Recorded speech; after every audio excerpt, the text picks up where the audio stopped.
At tonight's State of the Union, Oklahoma was proudly represented by Gary Bird.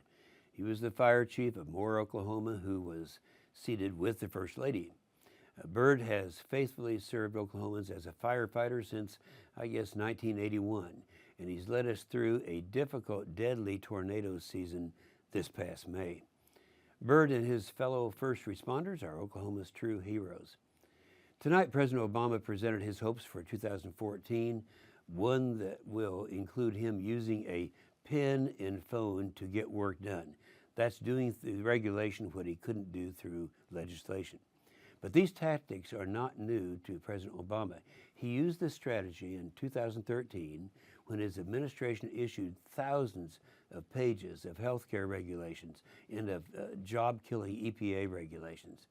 This excessive power grab is all part of Obama's expanding government, where power is increasingly in the hands of unelected bureaucrats instead of the American people.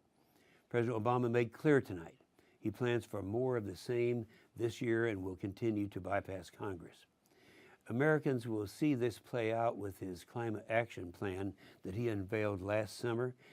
Through this plan, he will aim to curb greenhouse gas emissions at the cost of economic growth and job creation, a plan similar to cap and trade. We all remember cap and trade that they tried to get through the legislature for 12 years.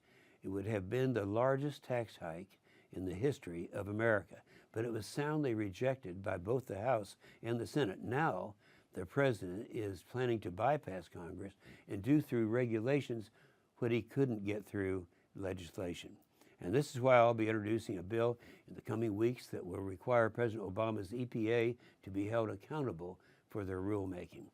Tonight, President Obama also outlined a few ways he believed he could work with Congress on this coming year, one of those being on the transportation bill.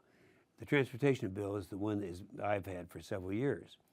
After 5 years of Obama neglecting transportation, beginning with the $800 billion stimulus that did nothing for transportation, why should we believe him now?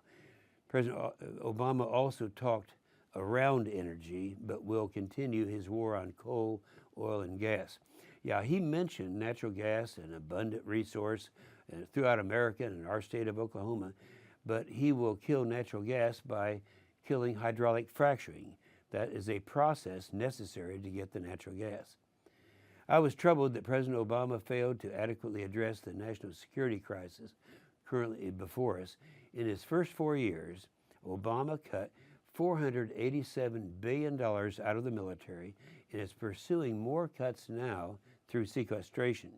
He's disarming America by starving our military. General Dempsey told my committee, the Senate Armed Services Committee, early last year that our military is being put on a path where and I'm quoting him now, force is so degraded and so unready that it could be immoral to use force.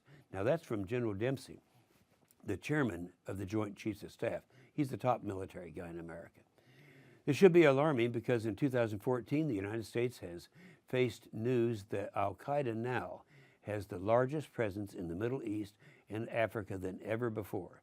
We have also learned that Iran has no intentions to dismantle its nuclear program. In the meantime, President Obama is relaxing Iran sanctions at a time when public intelligence predicts Iran will have the means to build and launch a nuclear weapon that could hit the United States by 2015, only a year away.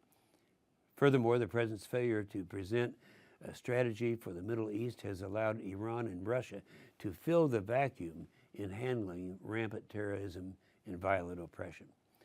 This threatens our national security and also that of our allies like Israel. Tonight he said nothing to change his defense record and his defense behavior.